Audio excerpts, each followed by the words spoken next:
Welcome, my dear friends, my fellow lovers of stories, of words, of ideas that spill over from the pages of books into the worlds we find on screen. I'm so glad you've chosen to sit with me here for a while, to share in this exploration. Before we dive in, I'll ask gently, if you haven't already, to like and subscribe. Think of it as leaving a note in the margin of a favorite text, a sign that this kind of reflection means something to you. What we're about to embark on is not a conventional review, and I want to make that perfectly clear. This isn't about rating or recommending, or even critiquing in the traditional sense. Instead, what I'm offering is an intellectual and theoretical dive, a way of approaching this film almost as though it were a piece of literature. It's not a review, it's a kind of reading, meant for those of us who love the challenge and the joy of finding deeper resonance in art that others might dismiss as mere spectacle. The film in question today is Fast and Furious Presents, Hobbs Shaw, and while on the surface it may seem like just another loud, high-octane blockbuster, for me it offers so much more to consider, about masculinity, about family, about the balance of chaos and control in our lives. When I first watched it, I expected noise. I expected engines roaring and fists colliding. And of course, I found that. But what surprised me was the quiet, subtle texture underneath. The story of two men so impossibly different that they can't help but clash at every turn, yet so inevitably tied together that their survival depends on unity. In a way, it made me reflect on my own life. The people I've struggled with, the relationships where difference was the loudest thing in the room, but also where growth came not from avoiding conflict, but from navigating through it. The film reminded me that sometimes what grates against us most is also what sharpens us, and there's something almost poetic in that. From the very beginning, the film sets itself apart from its franchise siblings. Rather than immersing us in the familiar world of fast cars and elaborate heists, it pivots towards something more intimate. Though intimate, here still means globe-trotting, skyscraper leaping, motorcycle flipping chaos. But beneath the choreography of impossible stunts lies a story of unlikely partnership. Two men, each locked into his own identity like a fortress, are forced into collaboration when the world threatens to collapse. One is all blunt force and gruff honor, a man who seems to carry entire mountains on his shoulders without complaint. The other is sleek, sharp, calculated, a figure who treats life as though it were a chessboard, with every move carefully plotted. Watching them together is like watching two different languages attempt to translate one another in real time, both clumsy and strangely beautiful. The world they inhabit feels both familiar and exaggerated. It's our world, yes, but turned up to an almost mythic register. London's streets shimmer with rain-slicked danger, labs and towers gleam with corporate menace, and later, the landscapes of Samoa blaze with earthy power and ancestral weight. Each location feels symbolic, not just practical. London's greyness underscores the suffocating presence of order and surveillance. The sterile labs remind us of a modern Promethean hubris, the attempt to control biology itself. And Samoa, with its raw land and traditions, grounds the film in the enduring idea of family, community, and the strength that comes from heritage. I remember watching those shifts in setting and feeling them less as background than as emotional mirrors, amplifying what the characters themselves were struggling with. The story unfolds with the intrusion of an enemy that feels both futuristic and eerily possible. Technology here is not merely an aid, but a weapon, embodied in a figure who is more machine than man. He isn't just an antagonist, he's an idea, the fear of a future where the human body itself becomes obsolete, where strength and cunning are no longer enough against engineered perfection. That struck me deeply, because in so many ways we live with that tension already. Machines that can outthink us, algorithms that know our desires before we voice them, systems that reduce our humanity to data. In this enemy, I saw not just a villain but a projection of our own anxieties, a challenge that forces the heroes to cling to what makes them human: loyalty, resilience, imperfection itself. The interplay between the two leads is, of course, the beating heart of the narrative. Their banter is sharp, sometimes cruel, always tinged with a reluctant respect. I remember laughing at the absurdity of some of their insults, but beneath the comedy, I recognized something real.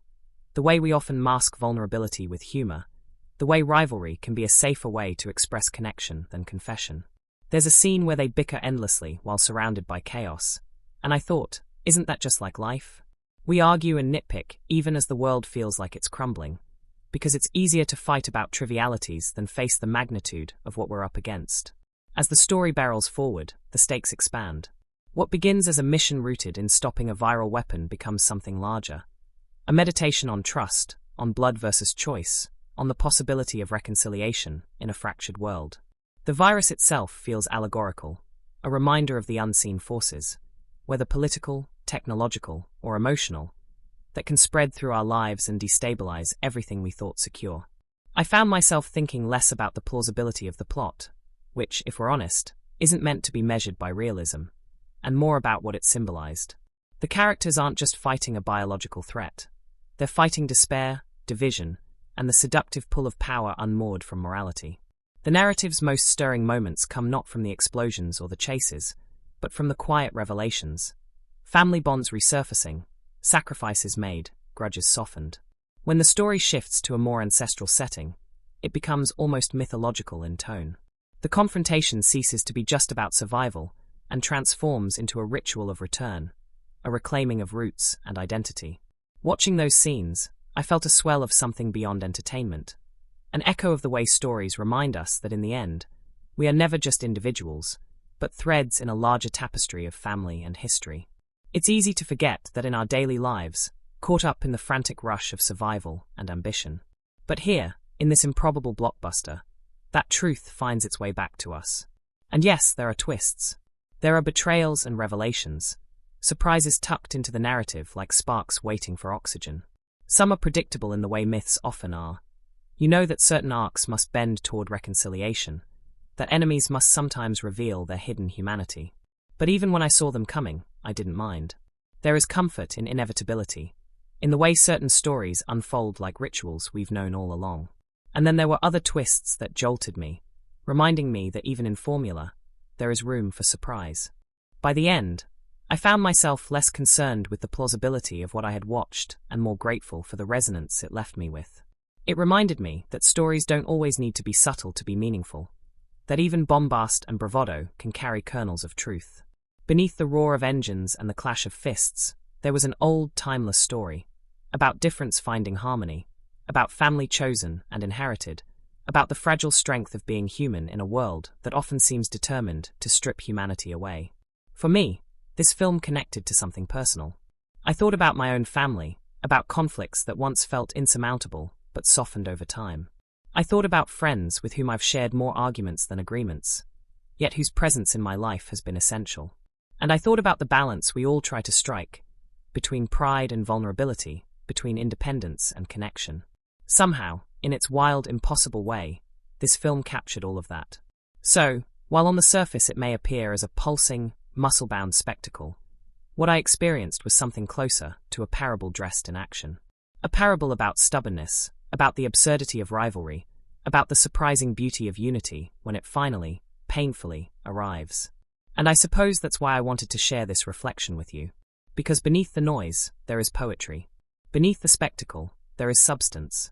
And for those of us who love to look deeply, who enjoy finding the glimmers of meaning scattered where others may not expect them, this film offers far more than it might first appear. As I close this reflection, I feel grateful, not just for the story itself, but for the chance to sit with you and unravel it together. Stories like this remind me that meaning doesn't always arrive in the form we expect. Sometimes, it comes roaring in on a motorcycle, clad in leather and sarcasm. And if we allow ourselves to look closely, to read between the explosions, we might just find ourselves reflected in the unlikeliest of places. The memory of that opening still lingers in my mind, not because of its subtlety, but because of its sharp insistence on rhythm. It begins with a split screen, two worlds colliding before they even know they are destined to do so. On one side, there is the clean, methodical ritual of a man who thrives in order. Every movement is deliberate, every step toward the day carefully measured. The toothbrush is wielded like a weapon of precision, breakfast consumed like a soldier preparing for battle. On the other side, the chaos of life bursts forth in a completely different register. A man whose world is noise and motion, whose routine is barely a routine at all. He's all gruff humor, unfiltered confidence, and unapologetic swagger, tossing food down without ceremony, glaring at the world as if it owes him something. Two men, two symphonies playing in wildly different keys, already brushing against each other, without yet touching. What fascinated me here wasn't just the humor of contrast. Though, yes, it's funny, but the way it establishes character without dialogue. In literature, this is the kind of moment that feels almost novelistic, like the first lines of a story where two archetypes are being carved out of opposites. And yet, in film, it happens in a flash. It reminded me of mornings in my own life, those days where I've shared a roof with someone so utterly different from myself that even making coffee seemed like a duel of philosophies. Watching them side by side like this, I couldn't help but laugh, not just at the film but at myself, at the universality of such tension. Not long after, the piece, or rather, the rhythm, is broken. A weapon is introduced, not in the traditional sense of guns or bombs, but something far more terrifying. A biological threat, engineered to end the world quietly, invisibly. We watch as it slips from the shadows, carried by a group who clearly understand its weight. The package is pursued, the streets become a battleground, and amidst the chaos, a figure emerges who seems almost untouchable. His strength is amplified, his body a machine disguised as flesh. There is a cold elegance to him, a predator unhurried, because he knows no one can keep pace. He is not simply a villain, but a warning, a glimpse of a world where technology rewrites the laws of human survival. One woman, however, refuses to yield. She is not painted as fragile or secondary, but as someone who makes a decision that defines her arc. To protect rather than surrender, even if it means carrying the burden herself. Her choice is bold, desperate, almost reckless, but it reverberates through everything that follows. Watching her in that moment reminded me of the times in my own life when instinct took over, when logic would have told me to walk away, but something in my bones insisted I take the risk instead. That decision, messy, dangerous, human, becomes the spark that ignites the entire story. This is where the threads begin to pull tighter. Orders are given. Two men, those opposites we glimpsed earlier, are called to action. Neither is happy about it, each recoiling at the idea of working with the other. Their distaste is palpable, their words sharp, their disdain almost theatrical. And yet, as much as they resist, we already know the truth. They are tethered to one another by necessity. What unfolds in those early scenes is less about action than about stubbornness, about two immovable forces insisting they will not bend. It reminded me of conversations I've had with people who mirror my worst traits, where every sentence felt like pushing against a brick wall. Watching it here, through humor and bravado, felt strangely cathartic, as though the film was holding up a mirror and saying, "See how absurd this can be." When the mission begins in earnest, the stage shifts. The streets of London open wide, bustling yet tinged with menace. Rain glints off black pavement, neon signs cut through fog, and hidden within the city's veins are enemies and allies alike. It is here the first true confrontation unfolds. A chase, a clash, a revelation of just how formidable their opponent is. And as the two men attempt to pursue him, their differences aren't just inconvenient, they are dangerous. One favors brute force, smashing through obstacles without hesitation. The other prefers elegance, weaving through the chaos with finesse. Watching them side by side, I felt the tension in my chest. How often in life do we find ourselves paired with someone whose methods not only differ from ours, but seem designed to sabotage them? In those moments, failure feels inevitable. And yet, there is something thrilling about failure too. Because failure forces growth. Their quarry escapes, their frustrations boil over, and the audience is left with the clear sense that this partnership is doomed, unless they learn to bend. But the narrative refuses to let them rest in bickering. New layers are introduced. Family connections emerge, stories of betrayal and loyalty tangled together. The woman who carried the burden of the biological weapon becomes not just a fugitive, but a key figure, tied by blood and history to one of the reluctant partners. This complicates everything. Trust becomes murky, suspicion grows, and the line between professional duty and personal loyalty blurs. I found myself leaning closer at this point, not because of the spectacle, but because of the intimacy. It reminded me of the way life never divides cleanly between the personal and the professional, how obligations to family often collide with obligations to duty. And in that collision, chaos is born. The enemy, meanwhile, grows more menacing. He is not just strong but calculating, a man who believes himself to be the next stage of evolution. He speaks with conviction, as though his mission is not conquest but destiny. There is something chilling about that, because history has shown us time and again that the most dangerous individuals are not those who lust for power, but those who believe they are enacting inevitability. Watching him, I couldn't help but think of the real-world ideologies that have dressed themselves in the language of progress while leaving destruction in their wake. As the story builds, The set pieces grow larger, yet I noticed how carefully they are tied to emotion. A car chase isn't just spectacle, it's a metaphor for trust. A brawl isn't just fists flying, it's an argument made physical. Even the quieter moments, tucked between explosions, carry weight. There's a scene where one character sits, shoulders heavy, reflecting on his family and the choices that brought him here. In that moment, the camera lingers, and I thought of my own family, the weight of expectations, the unspoken sacrifices.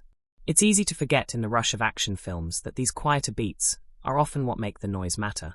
Without them, explosions are just noise. With them, they become echoes of something deeper. By the midpoint, the pieces are all set. The virus, now revealed to be more dangerous than imagined, is ticking away like a silent clock. The villains are closing in, their reach extending beyond borders. The heroes are battered, their partnership strained to breaking. And yet, amid the chaos, there are flickers of connection, reluctant glances, unspoken acknowledgements, the barest hints of respect.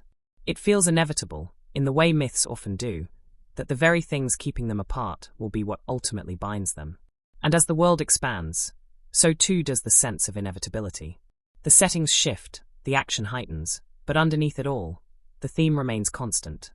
The tension between opposites, the fragile dance of survival and trust. By this point, I was no longer watching two men on a mission. I was watching a parable unfold, one that reminded me of arguments I've lived through, partnerships I've resisted, and the way life so often demands we find common ground with those we least expect to stand beside. That first stretch of the film, then, isn't simply about setting up a story. It's about creating a stage where opposites must collide, where loyalty is tested, where power threatens to overwhelm humanity. And even though the explosions and chases keep the pulse racing, it's the quieter truths, the stubbornness of pride, the weight of family, the fear of obsolescence, that stay with me long after the screen fades to black. The story continues with an urgency that feels heavier than before, as though the ground beneath the characters has shifted, and every step forward carries with it a sense of reckoning. The weapon they sought to contain has now become a ticking spectre, lodged within the body of someone who had only wanted to protect it. That choice, the desperate act of preservation, has turned into a curse, threading together loyalty and danger in a way that cannot be ignored. From this moment onward, the stakes are no longer abstract. They are personal, immediate, pressing against the skin like an invisible weight. It is in this phase that the partnership begins to reveal its hidden potential. The two men, so stubborn in their individuality, find themselves pressed into corners where pride is no longer an option. The enemy, relentless and eerily calm, circles them with technological precision, every movement designed to remind them of their fragility. But something fascinating happens here. The insults remain, the bickering doesn't stop, yet beneath it is the unmistakable pulse of trust. The very friction that threatened to destroy them begins to serve as a strange kind of glue. It is as if they realize that the very qualities that make them unbearable to each other are exactly what makes them indispensable. What follows is a gauntlet of trials, each more extreme than the last. They infiltrate secure facilities, outrun machines designed to predict their every move, and in doing so, they begin to understand the true shape of their adversary's plan. The villain does not simply want to unleash destruction. He wants to reset the world, to burn away weakness in the name of creating something stronger, more efficient, more controlled. It's a chilling vision of the future, one where humanity itself is treated as expendable. Watching it unfold, I couldn't help but think of the real-world conversations we have about technology and its grip over our lives. Algorithms shaping our choices, machines edging into spaces we once thought sacredly human. The film, in its bombastic way, turns that fear into flesh. The mission grows more desperate when they realize that time is no longer on their side. The woman who has carried the burden of the virus is running out of hours, and the enemy knows it. Every attempt to evade him feels like a narrowing corridor, every plan less certain than the last. The tension lies not just in whether they can stop the antagonist, but in whether they can save her before her sacrifice becomes irreversible. These scenes struck me deeply, not for their action, but for their undercurrent of inevitability. How many times in life do we feel that weight, that creeping sense that no matter how fast we move, the clock will always outrun us? At this point, the film begins to draw its threads towards something greater than just survival. The narrative pulls the characters toward a place that is not foreign but ancestral, away from steel towers and neon streets, back to land and bloodlines that cannot be erased. When the story shifts to the island, it feels like an exhale after relentless pursuit, though one filled with foreboding. The colors change. The air seems thicker, richer. Here, family is not an idea, but a living force, and the protagonist, who once seemed like an immovable fortress, finally shows the cracks in his armor. His return home is not just geographical, it is emotional. He confronts a past filled with unresolved wounds, a father once idolized and then abandoned, brothers who see his absence as betrayal. These confrontations sting more deeply than any fistfight. They reveal the truth that our greatest battles are often not fought against enemies outside us, but against the people we love most, and the versions of ourselves we left behind. And yet, it is here, among family, that the path forward becomes clear. The film becomes almost mythological in tone, echoing the structure of epics, where the hero must return to his roots in order to face the final test. The old weapons are dusted off, traditions rise alongside futuristic threats, and the clash becomes not just one of strength, but of identity. In this space, the partnership that once seemed impossible finally feels inevitable.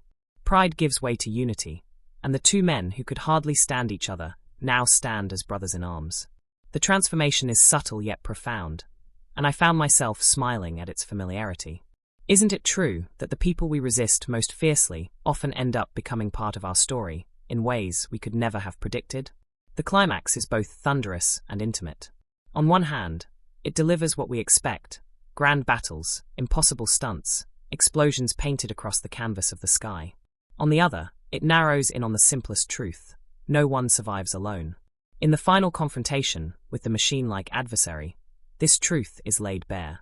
Individually, neither man is enough. Every attempt they make alone is met with failure. It is only when they surrender to the rhythm of partnership, when they finally synchronize strength with strategy, that they begin to turn the tide. That scene, with fists and fury colliding against an opponent who seems untouchable, becomes less about violence and more about surrendering pride. It's a parable of humility disguised as spectacle. The resolution of the biological threat comes in a way that is both suspenseful and cathartic. The race against time, the question of whether she can be saved, carries us to the edge of despair. Yet, it is her resilience, her refusal to be reduced to a victim, that ultimately delivers salvation. In a story dominated by masculine bravado, it is striking that the pivot hinges on her strength. She is not a passive figure waiting for rescue, but an active force shaping the outcome. That choice by the narrative felt refreshing, a reminder that courage is not limited to muscle or arrogance, but to willpower, sacrifice, and determination. By the end, the storm has passed, but the echoes remain. The villain is defeated, yet the ideas he embodied linger like smoke after a fire. The threat of a world stripped of its humanity is not erased, only delayed. And the partnership that seemed unthinkable at the start has become something resembling friendship, though not the kind sealed with embraces or declarations, but the rough, begrudging respect of two men who have survived something impossible together. That, in itself, felt truer than any neat resolution. What stayed with me most, though, was not the victory but the themes humming underneath it. Family, not as a slogan but as a lived, complicated truth, fractured, painful, yet ultimately unshakable. Identity, not as something inherited, but as something constantly renegotiated between past and present. And the strange beauty of unity born from conflict, of strength discovered not in isolation, but in interdependence. As the final moments unfold, there is laughter again, rough, teasing, sharp as ever. But now it feels different. It's no longer the laughter of disdain, but of recognition, the kind of laughter that can only exist between people who have bled beside one another. The story closes not with peace, but with balance, fragile yet real. And in that balance lies the promise that perhaps, against all odds, difference does not have to divide us. It can sometimes be the very thing that saves us. Sitting with the story afterward, I thought of my own life, of the people I once swore I could never work alongside, who ended up teaching me lessons I never expected, of the family members I clashed with, whose love revealed itself in the moments I least deserved it, and of the fear we all share, that we may someday be outpaced by the world around us, our humanity drowned in the tide of progress. This tale, beneath all its roaring engines and crashing fists, reminded me that the answer is not to fight alone, but to find strength in connection, even with those we once resisted most. That, perhaps, is the quiet truth hidden beneath the spectacle, that unity is never easy, never tidy, but always worth the struggle. And as the screen fades, What lingers is not just the memory of battles won, but the reminder that sometimes the hardest fight is not against enemies out there, but against the walls we build between ourselves. What has always struck me most about this story isn't simply the stunts or the spectacle, though those are loud enough to shake any theater seat. It's the people inside the chaos, the way they move through the world, shaped by scars, pride, humor, and pain. The characters are larger than life, yes, but they are not hollow. They are built from contradictions, and those contradictions are what make them feel alive. I remember sitting there, not just watching them punch and drive their way through impossible odds, but wondering what each of them was holding inside, what truths they were running from or clinging to. That curiosity never left me, and it's what makes reflecting on them now feel more like storytelling than analysis. Let me begin with the mountain of a man who thrives on control, the one whose very presence feels like a stone fortress standing against the storm. He's the kind of character who doesn't bend, at least not easily. His life is measured, his choices exact, and his morality runs deep into the soil of his identity. And yet, beneath all that steel, there is something raw, something unfinished. He carries family like a weight strapped to his back, equal parts pride and burden. I found myself thinking of him as a man who cannot afford to falter, who cannot risk weakness because too many people have leaned on him for too long. He is the sort who would rather swallow his pain than admit it exists, and in that silence lies both his strength and his wound. His return home later in the story is what truly pulled me closer to him. Watching him face the family he left behind was not about action at all. It was about the vulnerability of someone who built walls, so high even his own blood couldn't scale them. I recognized that feeling. Haven't we all, at some point, walked into a room where history weighed heavier than words, where every glance carried accusations that no apology could erase? That's what I saw in him, not just the unbreakable agent of law and order, but a son, a brother, a man struggling to reconcile the man he became with the boy who once belonged to a family he abandoned. His fists may have been his weapon, but his true battle was always internal. Then there's the slick, sharp, fast-talking figure who thrives on style as much as substance. He is everything the other is not, grace where the other is blunt, sarcasm where the other is silence, finesse where the other is sheer force. At first glance, he appears to be little more than a provocateur, a man who masks vulnerability with wit and deception. But the longer I watched him, the more I noticed the cracks. Behind the smirk is a man who knows loneliness intimately, who has built his identity around mistrust because trusting has cost him too much. His humor, biting as it is, feels less like arrogance and more like armor. And I couldn't help but feel that armor was stitched together over years of betrayal, loss, and survival. The relationship between these two men fascinated me endlessly, because it wasn't just about contrast. It was about mirrors. Each of them, in his own way, hides behind something. One behind stoicism, the other behind sarcasm. One hides in silence, the other in noise. Yet both are hiding the same wound, the fear of being vulnerable, of needing someone else. Watching them clash was entertaining, yes, but watching them slowly, reluctantly, recognize themselves in each other was deeply moving. It reminded me of the friendships in my own life that began in arguments, in eye rolls and disagreements, only to deepen into bonds that have carried me through some of the hardest seasons. But the heart of the story isn't just in them. It beats strongly in the woman who refuses to be defined by fragility. She carries within her the burden of the weapon itself, yet she never once feels like a plot device. Instead, she is active, decisive, unflinching. What I admired most about her was how she embodied strength, not by mimicking the men around her, but by showing a different kind of resilience. Her choices are driven by conviction rather than ego, her courage born not from bravado, but from clarity. Watching her reminded me of people I've known who seem to step into fire without hesitation, not because they are reckless, but because they believe so deeply in what must be done.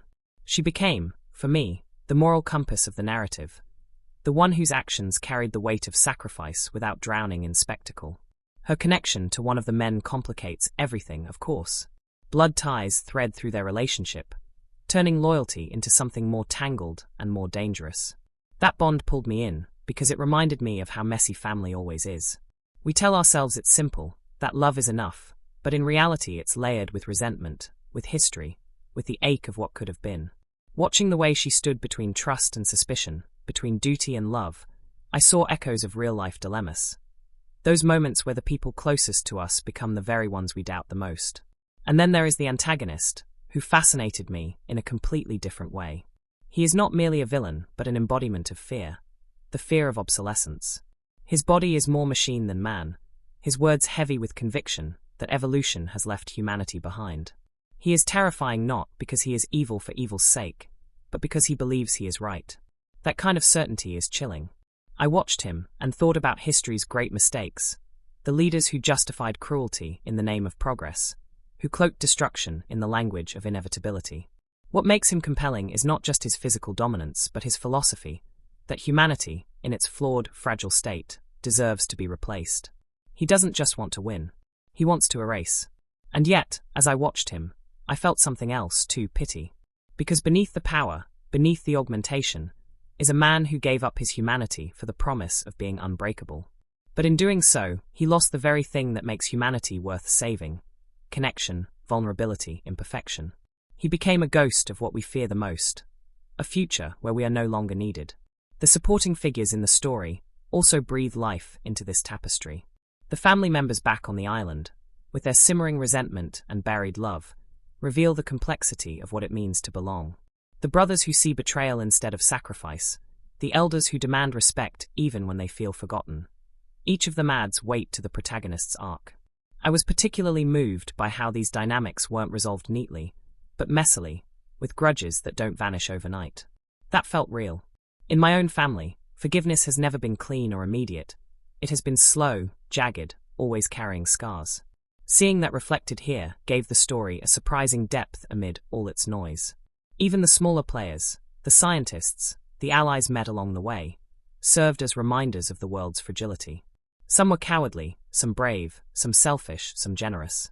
Together, they reminded me that humanity is never uniform, that in times of crisis we reveal our truest selves, whether that self is noble or cruel. What ties all these characters together, though, is the way they are shaped by opposition. The two leads are defined by their differences, yet saved by their ability to find common ground. The woman is defined by the weight of her burden, yet empowered by her refusal to surrender. The villain is defined by his strength, yet hollowed out by the humanity he abandoned. Every one of them is locked in a dance of contradiction, and it is that contradiction that makes the story resonate. As I sat with these characters afterward, I realized how much they had reflected my own life back at me. I thought of the parts of myself that are stubborn, unwilling to bend. I thought of the times I've hidden behind humor to mask my fear.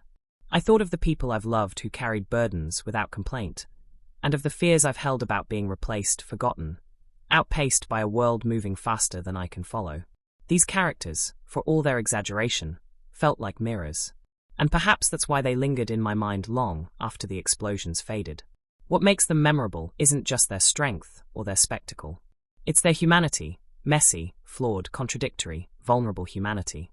And in that humanity, I found a reflection of myself, of all of us, stumbling through a world that often feels too big, too fast, too impossible, yet still finding ways to connect, to endure, to survive. What always fascinates me when I step away from the screen and lean into the whispers of production is how the real story, the one behind the polished images, is sometimes stranger than the fiction we are shown. Sitting with my notes, I began to uncover little anecdotes, curious details, and half-forgotten stories about this particular film, and what struck me was how the strangeness of its making felt like an echo of its narrative, chaotic, unexpected, filled with clashes, but also brimming with a certain humor that only happens when you bring so many large personalities together under one roof. What I want to share here is not a list of facts, but more like a long walk through the corridors of memory, retelling the things that made me smile, shake my head, or pause with wonder. The first thing that stood out to me was the sheer magnitude of personalities on set. Imagine a space where two very different forces, two men whose entire screen presence is built on dominance, are suddenly standing shoulder to shoulder, asked to share the stage in equal measure. From the very beginning, I found stories of how even the production crew quietly joked about needing to keep a scoreboard, not for the characters, but for the actors themselves. Every day became its own strange dance of who got the last word, who managed the more impressive stunt, who appeared tougher, funnier, or louder. And though it might sound exhausting, I couldn't help but imagine the mischievous energy that must have hummed beneath it all, like watching two boys on a playground trying to outdo each other with tricks.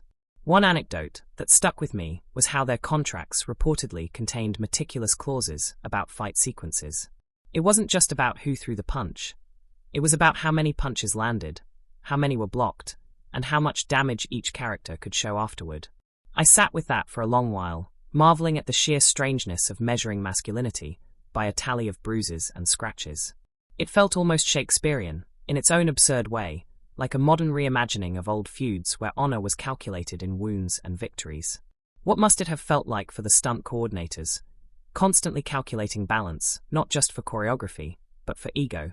It makes me laugh to think of someone with a clipboard, marking down 2 punches for him, 1 for the other, as if refereeing a game no one dared admit was being played. And yet, amid this contest of wills, there were moments of pure levity that softened everything. Crew members often shared that laughter was a constant presence, that the rivalry never sank into cruelty. One of the strangest but funniest images I came across was of the 2 leads taking turns mocking each other's training routines. On screen, they are titans, unyielding, almost superhuman. Off-screen, they were men rolling their eyes at protein shakes, cracking jokes about bicep curls, and sneaking in quips about who had the better jawline. The absurdity of that makes me grin, because it reminds me of how we all, no matter how powerful we might appear, are still drawn to the petty, silly comfort of teasing the people we're secretly trying to impress. But not everything was playful. The production itself carried its share of odd hurdles. One of the strangest details that surfaced was about locations. Much of the film needed gritty, industrial, almost dystopian backdrops, and so the crew ventured into places that were less than welcoming. I read about abandoned factories where the smell of rust lingered in the air, where stray animals wandered through the rubble, and where crews had to carefully avoid hazardous debris that could have sent the entire shoot into chaos. The oddest part? Sometimes those unpredictable intrusions made the takes better. Imagine a scene where tension is already high, and then suddenly a loud clang from a forgotten corner echoes through the space. An accident that added an authenticity no sound designer could have staged. Even more unusual were the technical experiments. The villain's part of the story required not just stunt work, but an elaborate merging of human performance with technological illusions. To achieve this, the actor often had to move in ways that made no sense in real time, jerking unnaturally, twisting his body to match sequences that would later be enhanced with visual effects. Crew members recounted watching him on set, moving almost like a puppet under invisible strings, and feeling both unsettled and amused. To me, that image feels eerie, a man imitating a machine imitating a man. It blurs the line between actor and role, and I can't help but think how strange it must have felt to embody the very thing the character feared, losing his humanity to artifice. And then there were the stunts themselves. Strange, sometimes terrifying little truths hide behind the slick choreography. One story tells of how a sequence involving a car stunt nearly went very wrong when the timing of a detonation was slightly off. No one was injured, but the adrenaline that must have pulsed through the crew afterward was unforgettable. There is something oddly beautiful about how danger hangs over films like this, a silent companion to every leap, every explosion.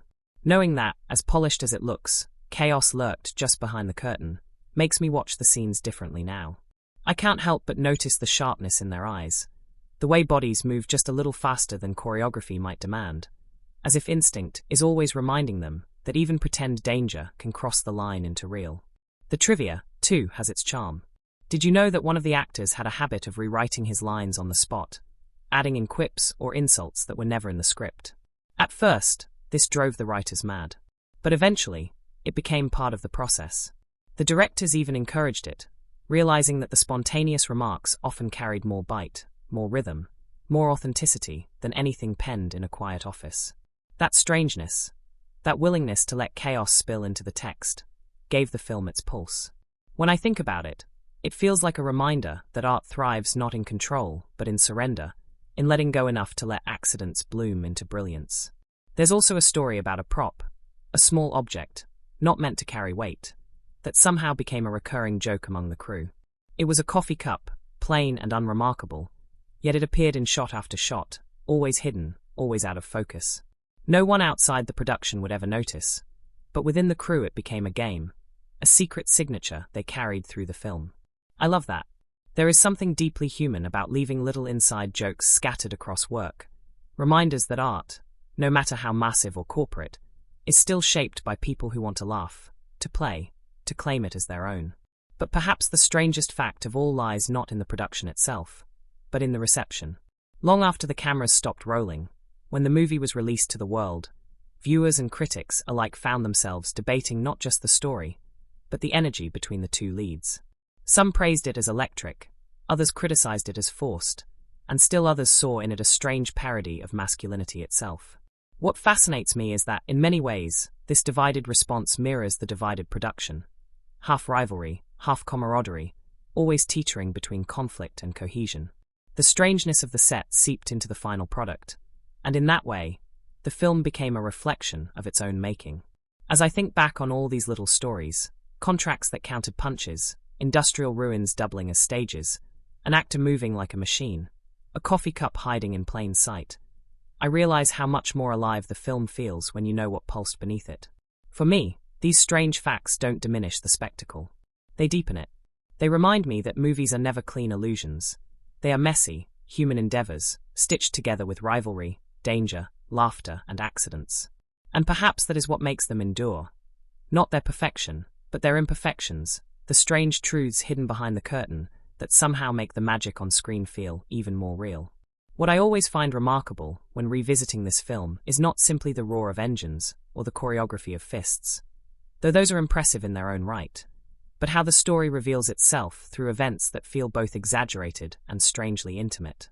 The action is outsized, the explosions thunderous, the scale nearly absurd, and yet at the heart of it all lies a series of moments that, when examined critically, reveal themes of identity, loyalty, pride, and the ongoing struggle between self and society. To walk through the events of the story from this perspective is less like reading a plot and more like peeling away layers of a myth. There is the visible spectacle, and then there is the undercurrent of human truth hiding beneath.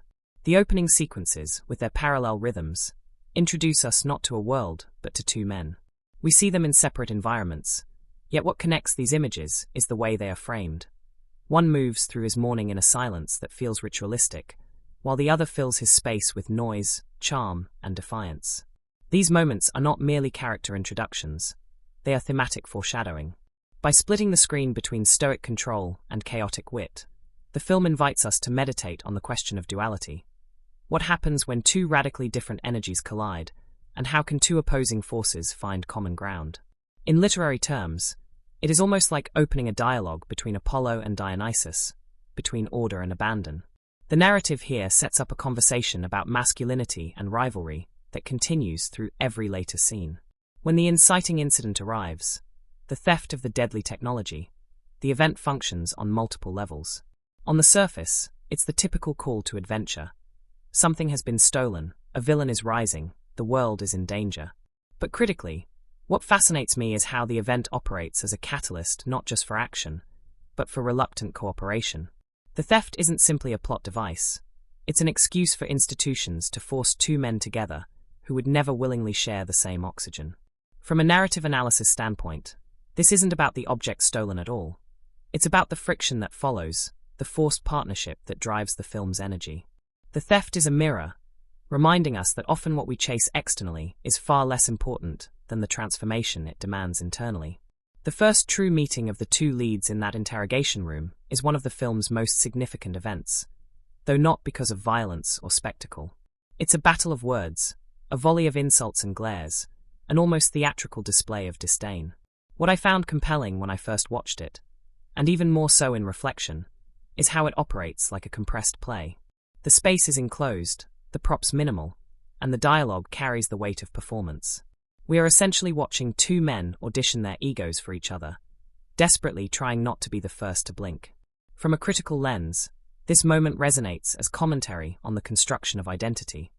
Both are performing versions of themselves, not just for each other, but for the imagined audience of everyone who has ever underestimated them. It is both comical and tragic, because beneath the bravado lies the truth that each fears irrelevance, each fears being overshadowed. The chase that follows, when both are thrown together against a common enemy, presents another significant turning point. What begins as reluctant parallel movement soon becomes begrudging cooperation.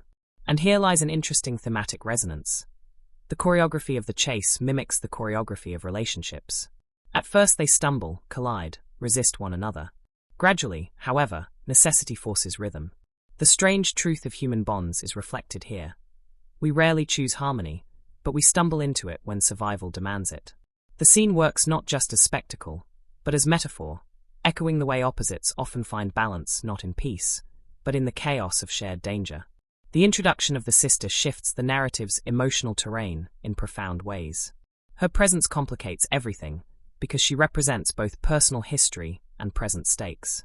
On the surface, she is a key to the stolen technology, but critically, she functions as a mirror.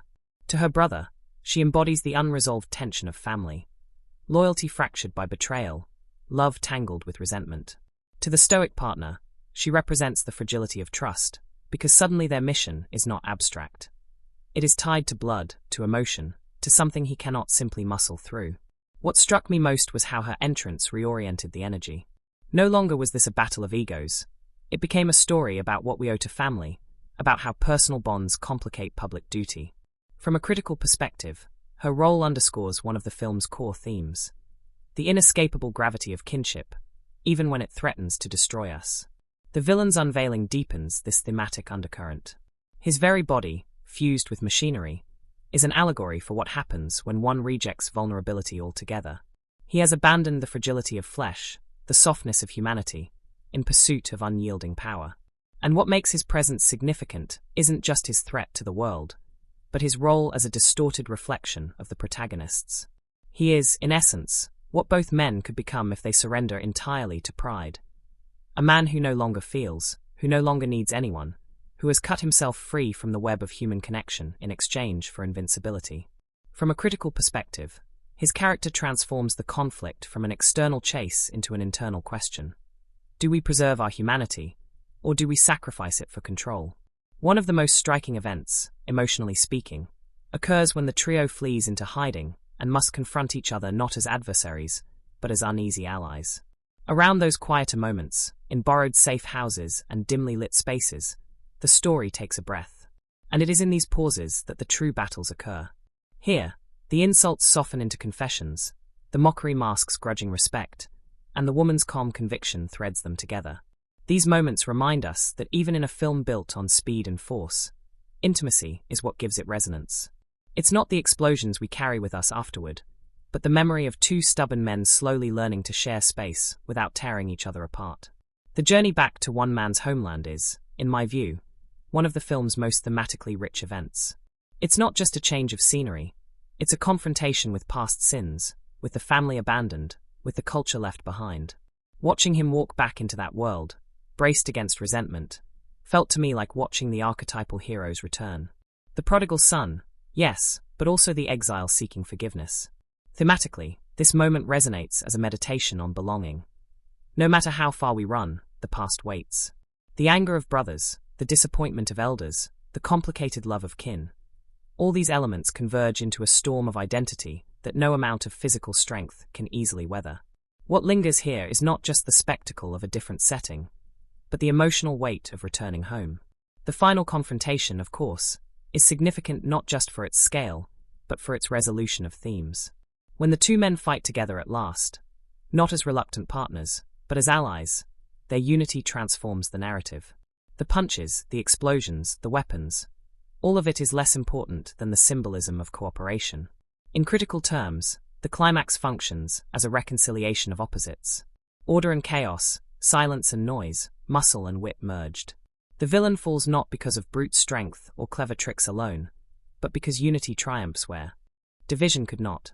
Thematically, this reinforces the story's moral heart.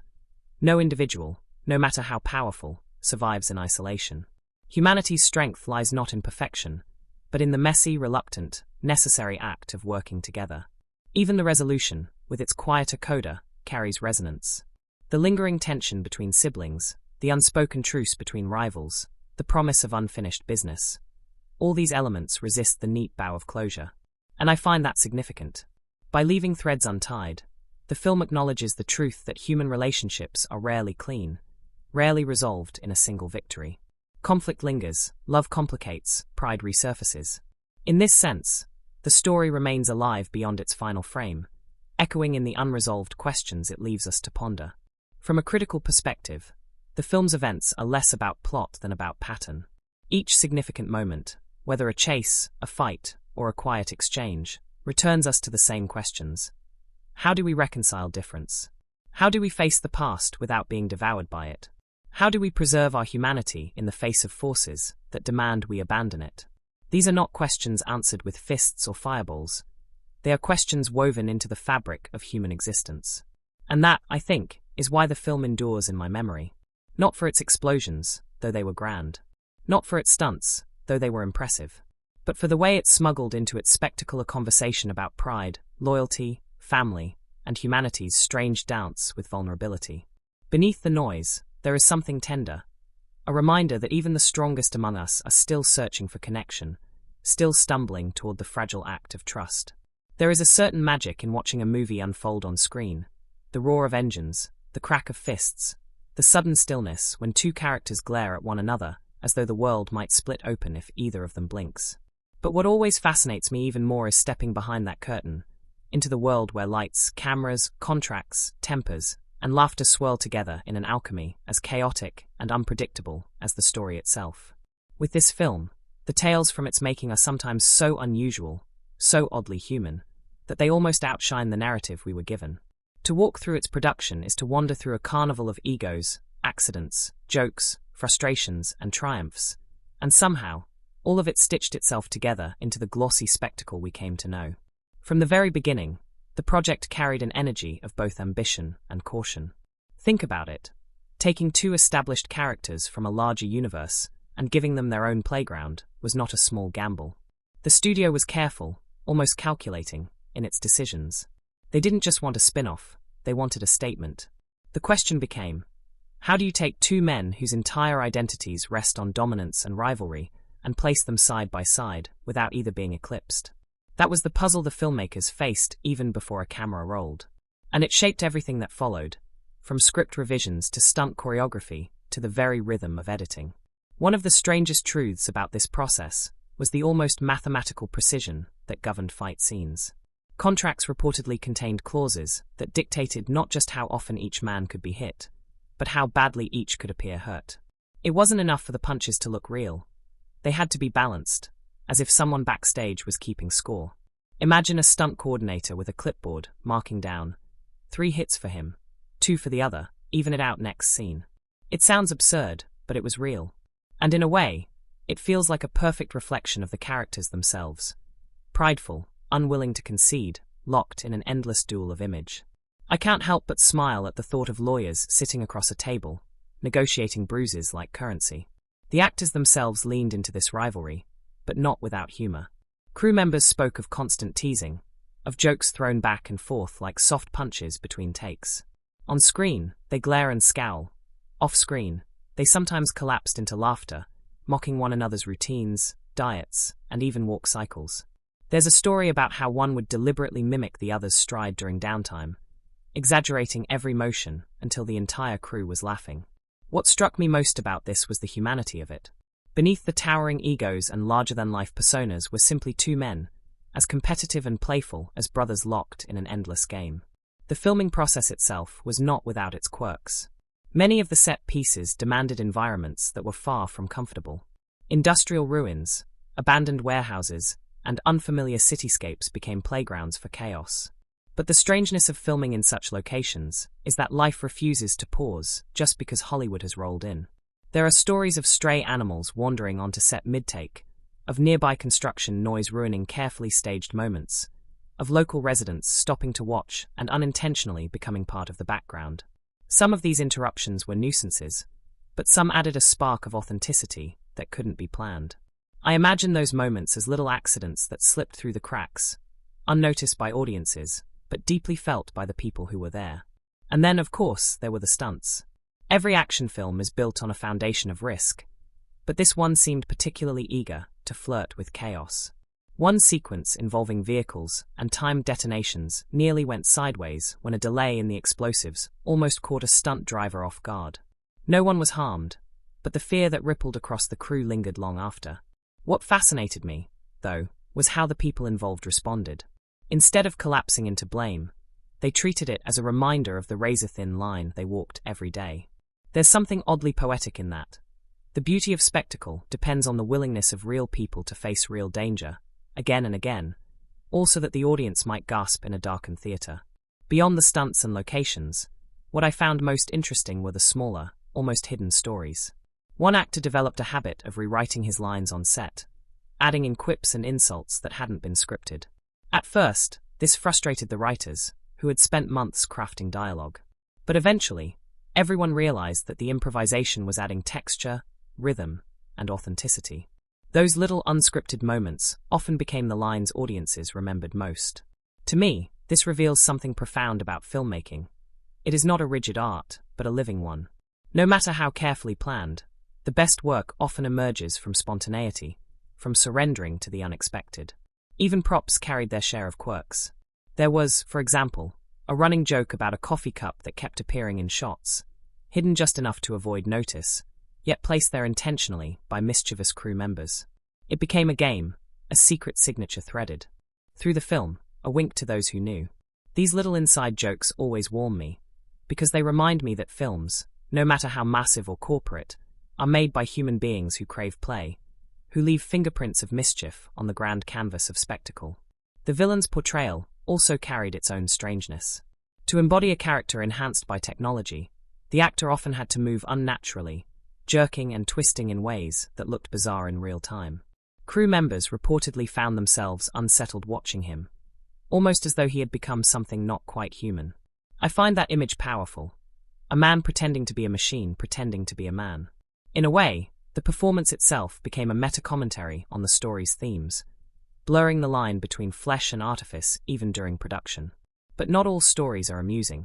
The tension of managing such strong personalities sometimes seeped into the air. Directors and producers had to walk a fine line, balancing egos while keeping the story coherent. There were whispered tales of arguments over creative choices, of long nights spent smoothing over disputes.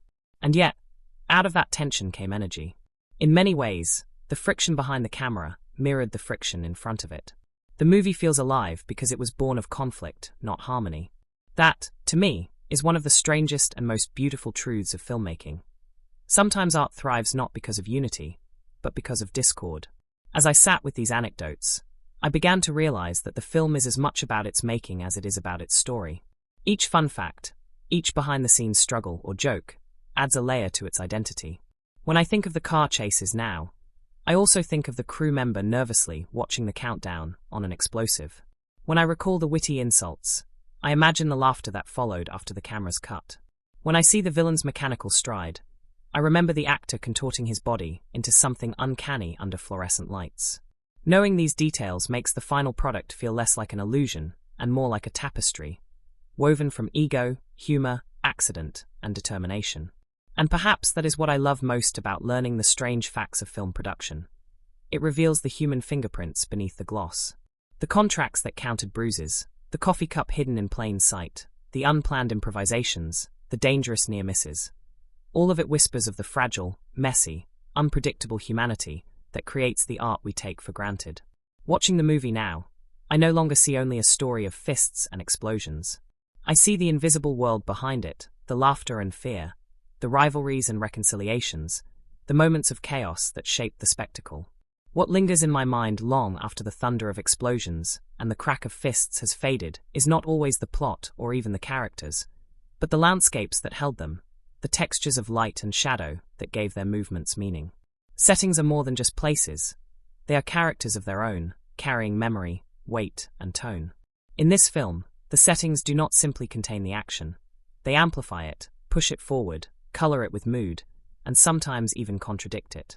To sit with the cinematic elements is to realize that the world we saw on screen was crafted with as much care and precision as the fight choreography itself, and perhaps even more mystery. The opening sequences, with their divided storytelling, tell us everything we need to know without saying a word. One man wakes up in Los Angeles, bathed in the golden hues of morning sun, the city sprawling in both chaos and possibility. The cinematography lingers on his strength in close-up, but around him, the city feels impersonal, glass towers, cold steel, wide highways that blur into anonymity. His world is rigid, structured, urban. In contrast, The other man's introduction bursts with neon, crowded pubs, the messy vibrancy of London. The camera swoops in and out of tight alleyways, quick cuts mirroring the speed of his tongue, the restlessness in his body. In one sequence, two settings already tell us who they are. The first a fortress, the second a whirlwind. Without these landscapes, their characters would feel flatter. With them, they become archetypes of place, products of their environments. Later, when the chase begins and the story moves through industrial spaces, the atmosphere changes entirely. Factories gutted of life, rust eating into steel, shadows hanging heavy. These locations are not chosen for spectacle alone. They echo the story's undercurrent. Decay, the looming threat of dehumanization, the villain's vision of a world where humanity itself is obsolete. I remember the texture of those shots, the way the cinematography allowed light to spill through broken windows, creating harsh contrasts between brightness and dark. That chiaroscuro effect reminded me of old noir films, where morality itself was painted in shades of grey. Here, too, it is not simple good versus evil. It is a messy, shadow-filled world where alliances are reluctant and trust is fragile. The safe houses and smaller interiors, by contrast, are stripped of grandeur. Bare walls, dim lamps, cluttered tables. What fascinates me is how these intimate spaces shift the tone. In the vastness of the chase scenes, the men look like titans. But in these close, narrow rooms, they look almost small, forced to confront not just their enemy, but each other. The cinematography leans into this by drawing the camera close, letting us see sweat on foreheads, the flicker of a glance, the tightening of a jaw. It's in these settings that humor blossoms most fully. The tension of confined space forcing sarcasm, mockery, and reluctant honesty. The contrast is deliberate. Outside, they fight to survive the world. Inside, they fight to survive each other. And then comes the homeland. The moment the story shifts into wide, sun-soaked landscapes, everything changes. Gone are the muted palettes of steel and shadow. In their place are lush greens, open skies, and the raw beauty of nature. This is not just aesthetic, it is symbolic. The island represents history, blood, and identity. The shots widen, the camera often pulling back to let us feel the expanse of space, the weight of ancestral land beneath the protagonist's feet. What I found moving about these scenes is how the setting itself seemed to demand humility. Against the backdrop of towering cliffs and vast oceans, even the strongest men looked small. This, too, was a statement. No matter how mighty, we are always dwarfed by where we come from. Cinematography leaned heavily on contrasts throughout the film. Brightness versus shadow, wide shots versus close-ups, speed versus stillness.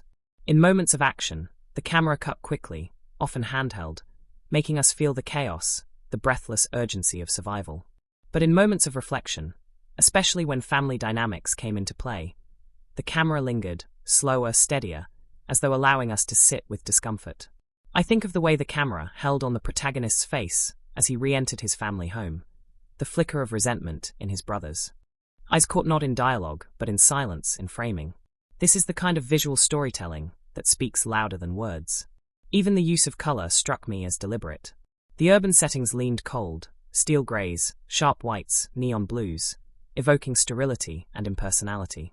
The villain's layers mirrored this, metallic and clinical, emphasizing his obsession with technology and control.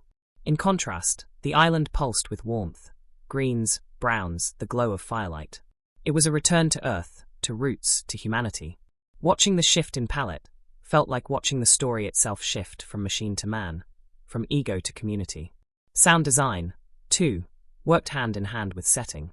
In the industrial landscapes, every clang echoed, every footstep reverberated, creating a sense of emptiness, of danger lurking unseen.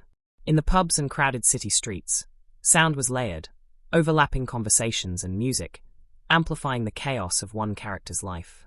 And on the island, the soundtrack leaned into natural noises, waves, birds, the rustle of wind through trees, reminding us that despite all the technology and destruction, the earth itself still speaks louder.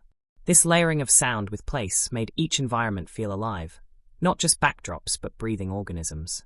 What impressed me most was how the settings themselves seemed to mirror the internal journeys of the characters. The stoic agent thrives in sterile, controlled spaces, but on the island, surrounded by emotion and family, he is forced into vulnerability. The sly outsider, born of chaos, finds himself strangely at home in the mess of pubs and city streets, but must adjust when stripped of distractions and faced with raw nature. Even the villain is framed by his environment, cold, mechanical, devoid of warmth. These juxtapositions remind us that environment is not neutral. It shapes, challenges, and reveals us. One of the subtler cinematic choices that stayed with me was the way mirrors and reflections were used. In several scenes, glass or polished metal caught a character's face, splitting their image or distorting it. It's easy to overlook, but I found it powerful. Thematically, this story is about duality. Two men who despise each other yet share the same wound. A villain who is both man and machine. Visually, reflections reinforce this duality, reminding us that identity is never singular, that every person is fractured, doubled, hiding something behind the surface. Even action sequences carried layers of meaning when considered critically. The chase through narrow alleys, for instance, wasn't just adrenaline.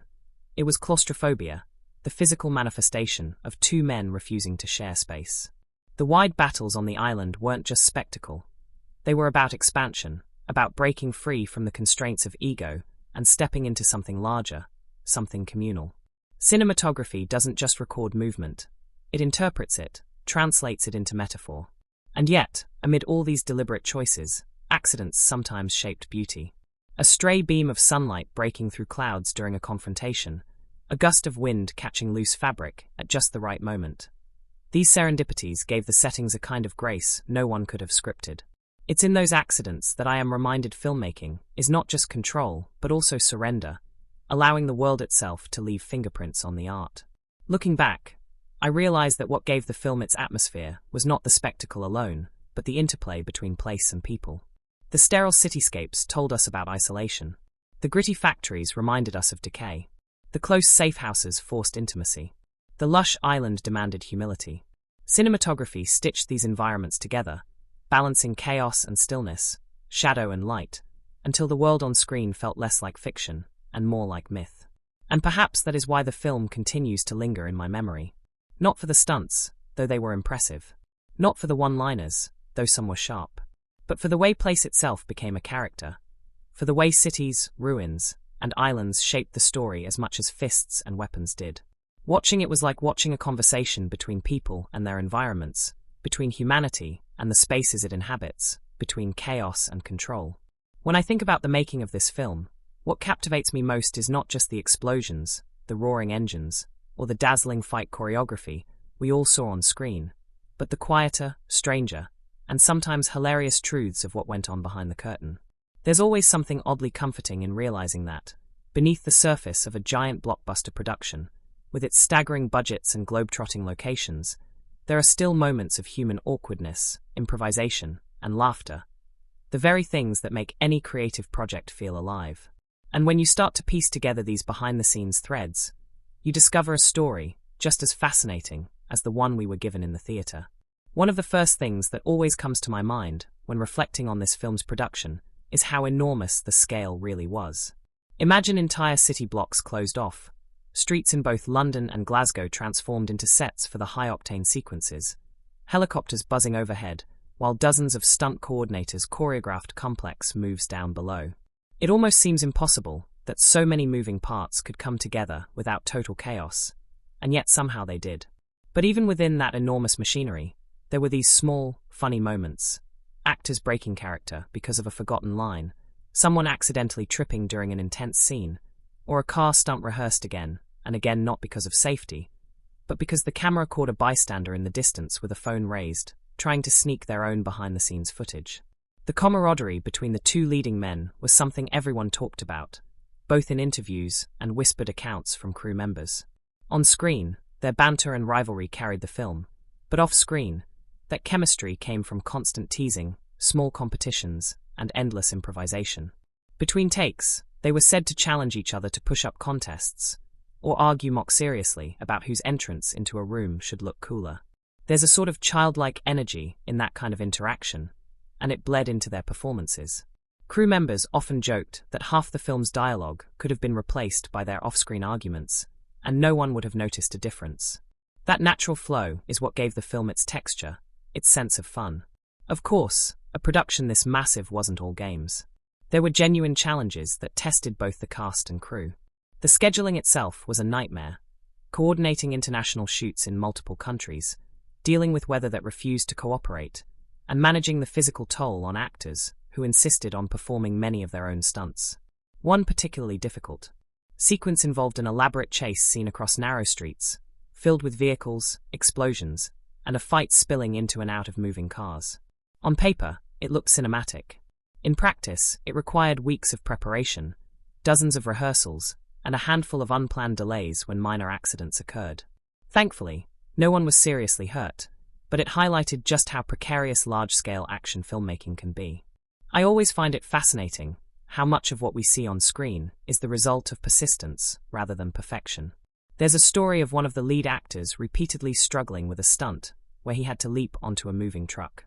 He tried it again and again, refusing to use a double, until finally landing it in a take that made the entire crew erupt in applause. Watching the final film, you'd never guess at the frustration or the dozens of failed attempts. It looks smooth, heroic, almost effortless. But knowing the truth gives it a kind of deeper meaning. What looks easy is almost always the result of relentless failure behind the scenes. What really delights me, though, are the odd little surprises. During the shoot in Samoa, for example, there were reports of entire families from nearby villages gathering at a distance to watch the filming unfold. The production became something of a community event, with locals invited to participate as background actors. Some of the chants and traditional dances we saw on screen weren't just rehearsed by the cast. They were rooted in the authentic culture of the people who lived there. The actors themselves spoke later about how humbling it was to be welcomed so warmly, to be taught the rhythms and rituals, and to realize that this wasn't just spectacle. It was storytelling anchored in heritage. That authenticity, I think, gave the island scenes their depth. Of course, no behind-the-scenes tale would be complete without a bit of mischief. Crew members recalled how one actor had a habit of sneaking unexpected jokes into serious takes, just to break his co-star's composure. In one scene, instead of delivering the scripted line, he improvised something ridiculous, sending his partner into such uncontrollable laughter that the cameras had to cut. Moments like these, while costly in terms of time, kept morale high during grueling shoots.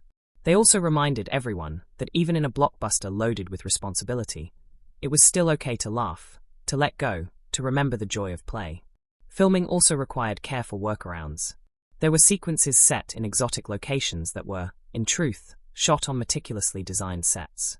The art department poured astonishing detail into recreating these environments, down to weathering walls and scattering debris, so that everything looked lived in.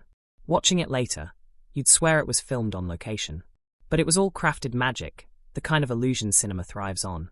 There's something almost poetic about that. The act of creating a world so convincing that even those present on set sometimes forgot it wasn't real. And then there's the physicality. Action films demand more from actors than just delivering lines. They require endurance, strength, and a willingness to risk bruises, burns, and exhaustion. Cast members often trained together, not just to build stamina, but to foster unity. They'd spend hours with stunt teams, practicing fight choreography until it became second nature, like a dance. What touched me most was hearing how the stunt performers themselves, those unsung heroes, often became close friends with the actors they doubled for. There was mutual respect, a recognition that without the skill of the stunt teams, none of the larger-than-life moments would have been possible. Weather, too, played its part in shaping the film. In one location, torrential rain threatened to shut down shooting for days, forcing the crew to scramble for indoor alternatives.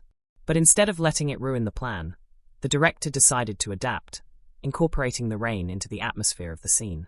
What began as a challenge became a gift, lending the sequence a raw, visceral energy. This willingness to pivot, to embrace the unexpected, is what made the production resilient. It's a reminder that art is often forged not in the absence of obstacles, but through them. I can't help but think of the smaller, more personal moments that emerged in the midst of the spectacle. There was a story about one of the actors taking time between scenes to connect with young fans who had been granted access to watch filming. He signed autographs, posed for photos, even joked around with them in character. For those kids, it must have felt like stepping into the movie itself. For the actor, it was a way of grounding himself, of remembering why these stories matter, to inspire, to entertain, to spark imagination. And yet, despite all the chaos, the exhaustion, the endless hours, Many crew members described the production as one of the most rewarding of their careers. It wasn't just because of the paychecks or the prestige, but because of the sense of community that formed. They were working towards something massive, yes, but they were also sharing meals, laughing at mistakes, comforting each other during long nights. It's easy to forget, watching the polished final product, that movies are made by people, by hands and hearts working in tandem. Even the villain's presence on set carried an odd kind of electricity. His transformation into the role required long hours in the makeup chair, adjusting costume pieces, and coordinating with stunt teams to balance his menacing physicality with the subtler demands of performance. Off-camera, though, he was reportedly one of the friendliest presences, often lightening the mood with stories or jokes. There's something delicious about that contrast. The most terrifying character on screen being the warmest off of it. When the cameras stopped rolling, many of these stories never made the headlines, but they linger in the memories of those who were there. They're the kinds of tales that give texture to the polished veneer of the movie, reminding us that art is never seamless. It's messy, unpredictable, full of accidents and improvisations. And yet it's in those imperfections, in the laughter between takes, in the storm that forced a new direction, that the heart of the production really beats. And so, when I revisit the film now, I no longer see just the battles, the vehicles, or the dazzling choreography. I see the laughter that bubbled behind the camera, the sweat of stunt performers, the families gathered on the sidelines of a Samoan beach. I see the exhaustion on faces between takes, the pride of a leap finally landed, the rain that refused to stop but instead became part of the story. These behind-the-scenes moments are what give the film its soul. When I think back on this film, I can't help but feel that beneath the roaring engines, the bone-crunching fights, and the endless banter that seemed to never run out of steam, there was something subtler at play. A series of echoes, reminders, and unspoken questions about what it means to be human, to belong, to wrestle with the weight of pride, and to choose connection over isolation. To me, these weren't just stunts dressed up with witty lines. They were metaphors, shadows of something larger lurking beneath the adrenaline. And that's what makes the exploration of its themes and symbolism so rewarding. Once you peel away the spectacle, you begin to see the soft beating heart that anchors the story. One of the first themes that struck me was duality. The film's entire premise hinges on two men who, on the surface, couldn't be more different. One is disciplined, structured, a product of control and law. The other is wild, instinctive, allergic to authority. Their lives are split down the middle, their approaches to problem-solving laughably opposed. And yet, isn't that how duality often works? Opposites defined not by their distance, but by their proximity? The film keeps reminding us that these men are two halves of the same whole. Every time the camera frames them side by side, it feels like watching two mirrors trying desperately not to admit their reflection. To me, that's more than just comedy. It's a meditation on how much we resist what we recognize in ourselves.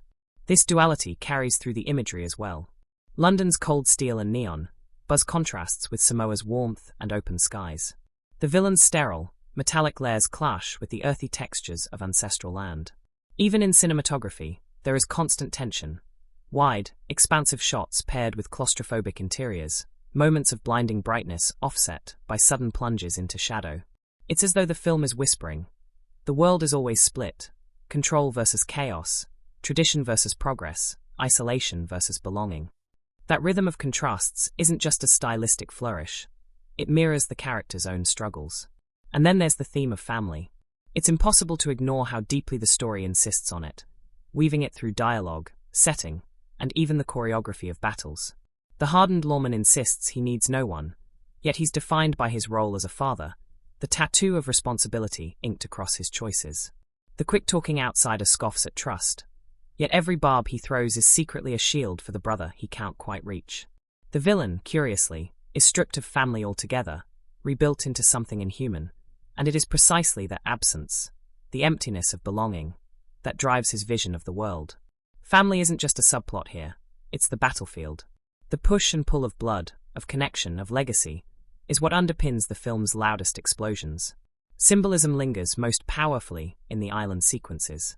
The return to ancestral soil feels less like a plot device and more like a mythic journey. The chants, the fire, the gathering of kin against overwhelming odds, these aren't just action beats. They are reminders of heritage, of roots that stretch deeper than any technology. When the lawman stands before his family, It isn't merely a reunion. It's a confrontation with history. The island becomes a living symbol of identity, raw, unpolished, but immovable. And when machines clash against flesh and spirit there, the symbolism is impossible to ignore. Progress without heart is hollow. What fascinates me even more is the villain as a symbol. He is, quite literally, the embodiment of man merging with machine, of humanity erased in favor of efficiency and power. His body gleams with steel, his movements unervingly precise. But what unsettled me wasn't the technology itself, it was the loss of vulnerability. His transformation symbolizes what happens when pride and ambition strip away empathy. He is the ghost of what the protagonists might become if they surrendered completely to their egos. Strong, efficient, untouchable, and utterly alone. In that sense, he's not just a villain, but a cautionary mirror. Another theme that surfaces repeatedly is trust. Throughout the story, every interaction between the two leads is a negotiation of trust, usually masked with humor or hostility. They can't admit reliance, yet they constantly save each other. The symbolism here often lies in physical movement. Hands catching at the last moment, one body pulling another from a ledge, the exchange of weapons in the heat of battle. These aren't just action beats. They're visual metaphors for learning to lean on someone else, even when pride insists otherwise. And every time they do, the film reminds us that trust is not spoken. It is enacted, often reluctantly, often without acknowledgement. Humor itself becomes symbolic too. Every sarcastic quip, every insult hurled back and forth, is more than just comic relief. It's armor. Words are weapons that keep vulnerability at bay. Their banter symbolizes the fear of intimacy, the terror of exposing a wound. Yet slowly, across the story, those sharp edges soften. The humor doesn't disappear, but it changes. Less biting, more playful, less shield, more bridge. Watching that transformation is like watching two people finally lower their masks, even if just for a moment. The film also carries a quieter theme of legacy. The island sequences are drenched in it, but even earlier, there are constant reminders that choices echo. The father's example shapes the daughter, the brother's abandonment shapes the outlaw, the villain's loss shapes his ideology. Legacy, in this sense, isn't just about bloodlines, it's about the residue of our actions. The places we leave, the people we scar or save, these become symbols etched into the narrative. I often think of the tools and weapons handed down in the film, not just as props, but as metaphors for inheritance. What we pass on is never just physical, it's belief, burden, hope. Even vehicles themselves take on symbolic weight. Cars, motorcycles, trucks, they're not just machines of speed or destruction. They symbolize freedom, power, identity. Each character's choice of vehicle reflects their personality. Sleek efficiency, raw force, or chaotic improvisation. When they crash, burn, or fall apart, it isn't just a loss of metal, it's a metaphor for the fragility of control. To watch a machine crumble beneath its driver is to watch the illusion of invincibility break apart. Another striking symbolic layer comes from the constant interplay of natural and artificial. Fire versus steel, blood versus circuits, chant versus algorithm. The story seems obsessed with asking, what happens when the human body collides with the machine? Can flesh triumph over metal? Can tradition withstand progress? The answer the film gives, through every shot of sweat-drenched warriors standing against gleaming weapons, is yes, but only when humanity fights together. Alone, the individual is fragile. United, the human spirit is unstoppable. It's a symbolic message that resonates far beyond action cinema. It's almost mythic in scope. And then there is pride, the silent antagonist. Both leads are enslaved by it, refusing help, mocking vulnerability, clinging to their superiority. Their arcs, more than anything, are about shedding pride. The film symbolizes this through constant physical confrontation. Pride literally gets beaten out of them, bruised away until humility creeps in. By the climax, what matters is no longer who looks stronger or wittier, but who is willing to stand beside another, to put ego aside in service of something larger. Pride may fuel their energy, but humility is what saves them. I find it meaningful, too, how the child in the story symbolizes innocence and future. She isn't central to the plot in the way the adults are, but her presence is like a candle in a storm. She represents why these battles matter, not for glory, not for ego, but for what comes next. Every time the camera lingers on her, it reminds us of stakes beyond survival. She is the symbol of continuity, of hope. Without her, the chaos would feel empty. With her, the fight becomes purposeful. When I look at the larger picture, The film feels less like a clash of fists and more like a meditation on connection.